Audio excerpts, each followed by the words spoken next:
ꯅꯪꯅ ꯂꯣꯏꯔꯦ ꯍꯥꯏꯁꯤꯅꯦ ꯑꯩ ꯆꯥꯒ ꯆꯥꯅꯤꯡꯗꯦ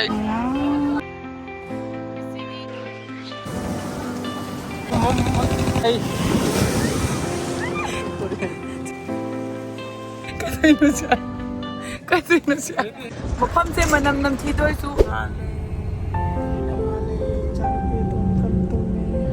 ꯆꯥ ꯈꯛꯇꯪ ꯊꯛꯀꯦꯀꯣ ꯃꯤꯠꯁꯤꯡꯅꯕꯩ ꯈꯛꯇꯪ ꯊꯝꯃꯦꯁꯤꯒ ꯑꯩꯈꯣꯏꯁꯦ ꯑꯩ ꯆꯥ ꯂꯧꯕ ꯆꯠꯈꯤ ꯆꯥ ꯊꯛꯀꯦ ꯃꯣꯏ ꯃꯅꯥ ꯁꯤꯛꯍꯟꯒꯦꯅ ꯀꯩꯅꯣ ꯀꯌꯥꯝ ꯄꯤꯅꯣꯅꯦ ꯍꯥꯎꯋꯦ ꯆꯥꯁꯤꯗꯤ ꯀꯩꯀꯩ ꯀꯩꯗꯧꯕ ꯆꯥꯅꯤꯡꯕ꯭ꯔꯣ ꯀꯩꯀꯩ ꯂꯥꯕ ꯂꯣꯏꯔꯦ ꯇꯧꯔꯤꯁꯦ ꯈꯨꯐꯖ ꯑꯃ ꯃꯄꯥꯟꯗ ꯁꯤꯁꯦ ꯑꯩꯈꯣꯏꯅ ꯍꯧꯖꯤꯛ ꯂꯩꯔꯤꯁꯦ ꯍꯧꯔꯥ ꯕ꯭ꯔꯤꯖꯅꯤ ꯁꯤꯁꯦ ꯉꯜꯂꯛꯀꯦꯀꯣ ꯑꯩ ꯀꯨꯝꯒꯦ ꯐꯣꯇꯣ ꯀꯥꯞꯄꯤꯔꯣ ꯂꯥꯛꯑꯣ ꯊꯣꯛ ꯅꯣꯝꯃꯤ ꯂꯩ ꯀꯤꯖꯕꯅ ꯀꯥꯏꯅꯣ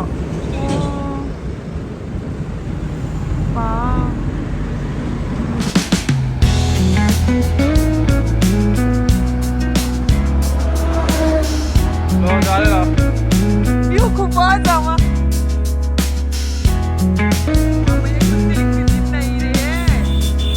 Occupata tocava l'ore a quei così quanto pesava cape dai khune ai che si fammi carica tili ne kadu maja thoi be hogulu dana jam nungai tumrang kai chani इन हाथों से अखोइना चली से दिगाई बो मफम दुगनी गगी किलोमीटर से 300 हन लाख को कोया चेचे ओ गरे तू चेचे ओ गरे जारा बो मचानु जारा त्रो ननाउ जो दो मा तू मोगले ममा बबन बिरो दो माइ टिश्यू दु कदानो नखो न अखोइ मचा ओ दना तौजे उंसे गाड़ी मनुंग द सांगे तुम द ले तुम मोगले पग ओथरतना नमची ममाइ टिश्यू द ममाइ दो मपे मची न पे कईदौरगे आई मनिंग द हिप गैन कुमधरे नि ngaतंग से हिपतरगे मादेंग ओगनको वनिंगदि हाउको चासरा अद म्याम चानबगी पोचंग सिदा लोय लेरे न पोकनो पुआरो पुआरो मनम कदी नमदे आई पाखलिन कादी न फिट आई तो कम नुंगाई तो मिना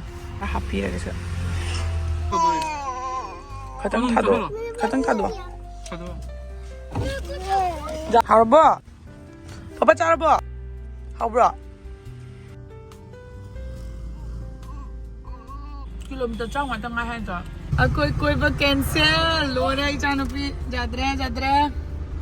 कोई कैंसिल हो रहा नहीं इनो से गेट अचौब अमदी चंगे यौदोरे हौजिक दिगा जौराने दि nganam nami समुद्र ना कइका ना के मनम नमी ने दे हम तरा दिन से बक मामा पापा चले लोरे ने कोई बुलाओ माथी में नम थीदरा ना bisa yang mana tuh wow ke Indonesia jatuh nam thi nan di loy ke hi na ta lei ni tu nga pha bai o mani chumi nga pha bai hi du ni se mafam se manam nam thi doi su so excited ki yo ra ba ni na kamai to doi thoi nga jan ka na thadi ra ba su na pe je दादा बीच है क्या आगे घूमने लायक है क्या ngagi na tani jong ne kai o jemu ni la iba manam je khangbra tu ko mana ton me la se song कोई बुलाई isau man ni oi ri sa le gi si e ucha chala ko koi thi ro ji kada na du lo हम था तो सिगल ले ये the me ma ko ji yo re dara ga mu yeng la ke ka ne mama isa ton bi gi phi du di khan chalo saman ni na koi tu pi u pin ai jong tu pi up sa le si do re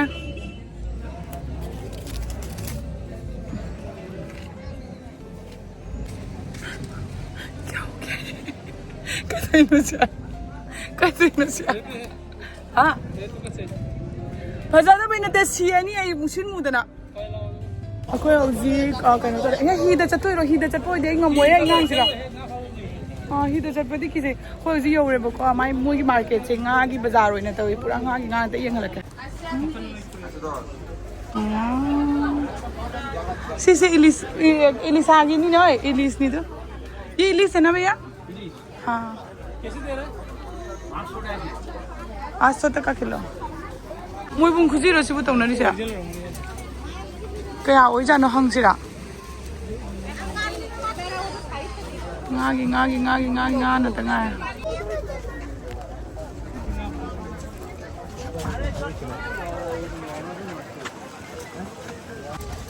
kayo si masangit sa turo bus o siro ko ito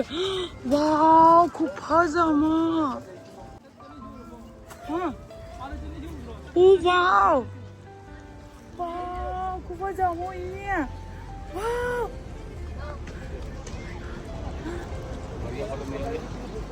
serahkan maningan deh jeng sila yan foto नहीं ओ वाव खूब अजमा आईदी उबगा गाव गाव रे सिसे मोहाना दिगा बीच कवी सिसे यामना peaceful clean बीच नि अदुगा morning दा गा बाबा सिंगना boat तोंगा लागा गा लखले अदुगा संदाई मतमदा मागी नुसि सुलकपा अमदि व्यू से जेंगबदा दुकी मतिक अमेजिंग ओय फजेबको मयामना दुम लाकपा तारगदि मोहाना दिगा बीच से लाओ सिगसिगा मिसु यामना तिनदि अमदि खोई लेइबदा यामना नुगाइबा वखल लौसिंग चखटपा नुगाइबदो ओइबनिबको ui ma ising da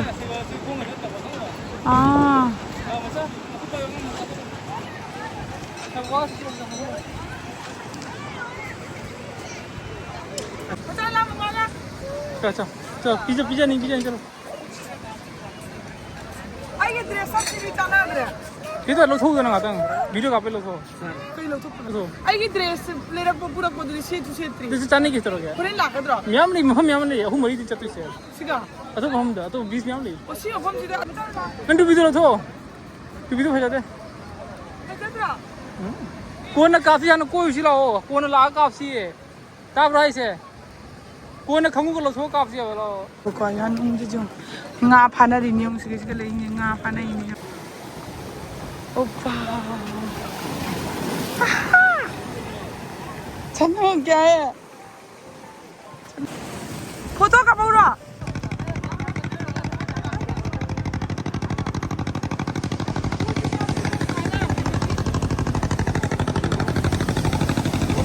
मनिंग चलो ए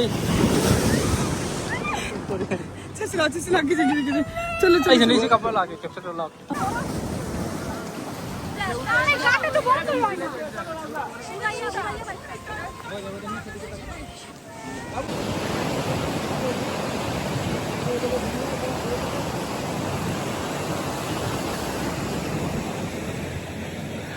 किसे होना लो इतना नंदन sige amana lam na chapal di ki jai chakran noi na haibo kam kal ine ong ne force ki cha thoi be hai to ro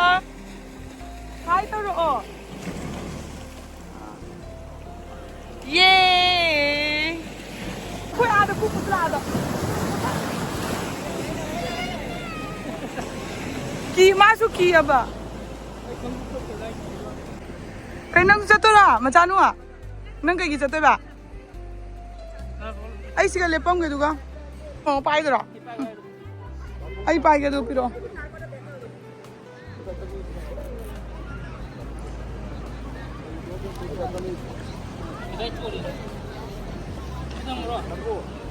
kita murah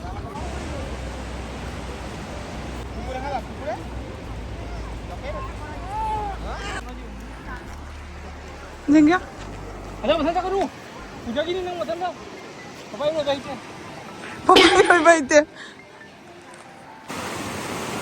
Ai ke nam dri ta betri lo agra ni.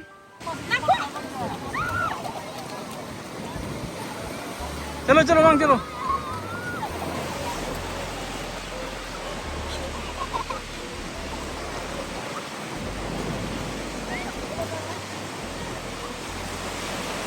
चलो वहाँ का हो अच्छा वाली लाख ली Mang kau. Mang kau.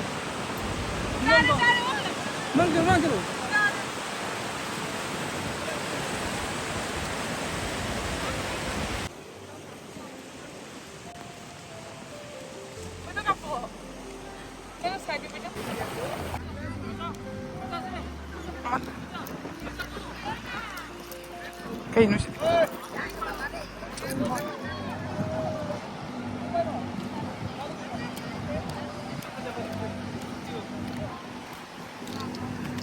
Wow! Kaya kasi nga.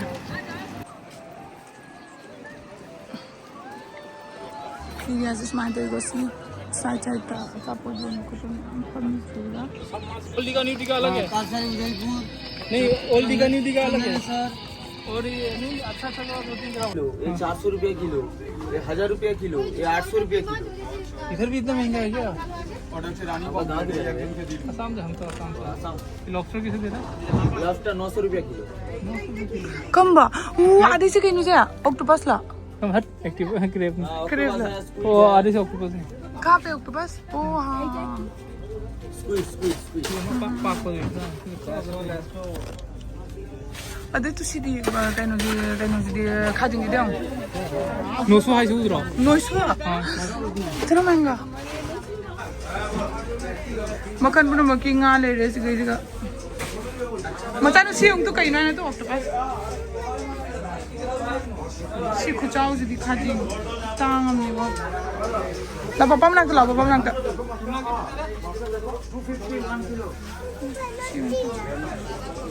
Hi. What is your name? चला Lotte Maja, Jan ko Lotte Maja. कहीं no भाई ने मचानो से लाओ ने मम्मा मनाक तो कोई चाय ना खाली भी ने कोई चाचा दिए ऑक्टोपस का पैकिंग करोगे ना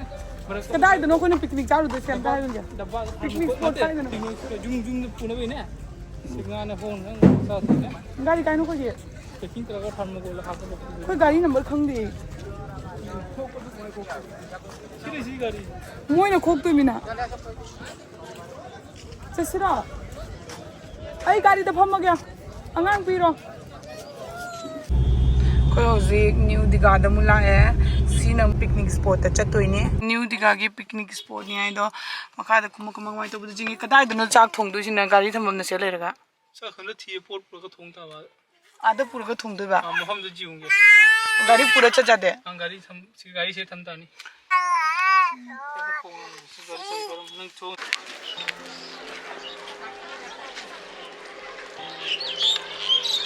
ड्रेस चेंज तौर रहे इसे जाउदो पुदरा कोना ये पुगा ये जानजला पुगे असि कइनो ते सि थाउरसि दना अदि केनोनी असि ओइन थाउरसि हा जे हो जानि सि फरे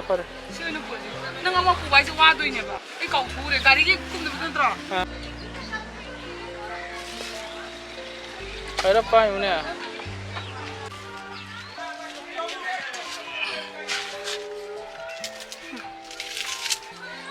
तो कौन केंग में दे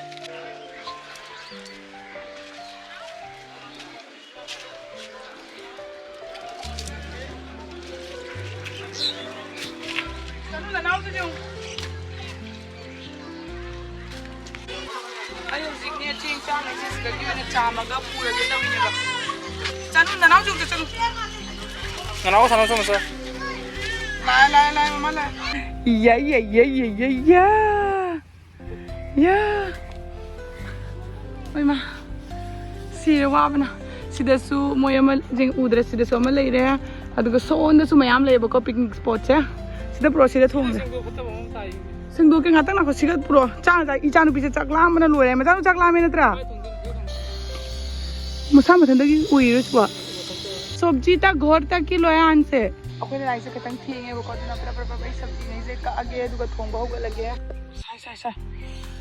Ni ka mai mu thak di no khang da ha ba ko ngau da. Kimi. Thai pakra. Ye pakra se. To kai no lo ba chakraga sing lo ba chakraga uji bo lak ke bo. चाथोई से कहीं चानिंग Maggi चानिंग Maggi थौरे मत लाते खबरा मोसे लापदने स्को कंगाउद कोना लीरगे वारी से सांगनग्रे चाथोआ loan फतब पुखतना लोरे नंग कई चादबा मैगी चादबा नंग आदि चाद्रब चाजगिनी फतब कनोना चाजगिनी लेंगोइना लोर हाबा पुंसीगी अहानबा पिकनिक कोई साइडो तारे नत्रा इचा नुपीसे मैगी होना पिजरे मखुचिना लेंगोइ पुनम लोय तो सन्दना कैदौरी नाम नंग तौजे मचिन गासे रुमानदन मुक दोम चखरगे सिमु लेंगोइ तो संगरबोना nga phangane khala nga tu yan ja किंगी मैम से जोंगम तई तो चमना लोरे सिने आई चा का चानिंग दे अखोई पुंसीगी जोंना मसम गा आई कोई साउनिंग ना सम गा से लोय पुंजन अखोई पुंसीगी अहानबनी खंगबा आई पुंसीगी अखोई बानी की अहानबा पिकनिक नेबा इथंता सु चचादबा मिगी मथुन जाव लाकबनीना करी पोट पुरोय जु खंगजादबा पुरीबा पोचै सिंसिना जारानी आइना खन्ना पुजरागा सोंदना अमता ओइदबा खंगद्रो मतुंग देदि अरे nga yu ani asi ling mhom se nungai tin mamang di khangan la ga kon de mhom हाउब्रा व्यू दी याम फजब टाइमिंग ने हजिक से आदि केनो का खोगी संदा तारकपगी याम फजब टाइमिंग दो दुदनी बको हजिक ओइसे सी खोगी अखोइना लेरी सिगी हेड एरिया सिगी ममांग दना केनो दो लेरे बीच तो लेरे बको याम फजे khalam bana mo orak pana mo आशा कदी चाउन लाक्रबनी इसिंग बोतन गसे अनि थांगकना दगी सिगी केनो गसे लेरुदना खोइना इमाय खर्चा गसे तौदना सोंदना खलंबा आशासी अखोय हजिक चाइ जांग अमता चाइगे मी चना की दोरे चाल होइना लोइना और अखोइना लास्ट तो थुमुरे तौइसे अखोइना हजिक कन्ना लोंखट पहौरी सिदना मना तुम्मी इचानपी अहन्ना चारी मिसिगी इचा अनि की पिकनिक सिगी लोइरे नाबरा सिसिंग साना बना नाबरा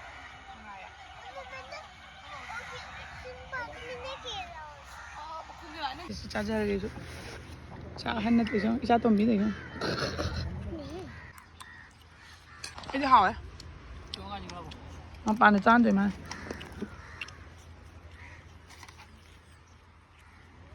कुन चाइना हम कुन चाचा दे तल ले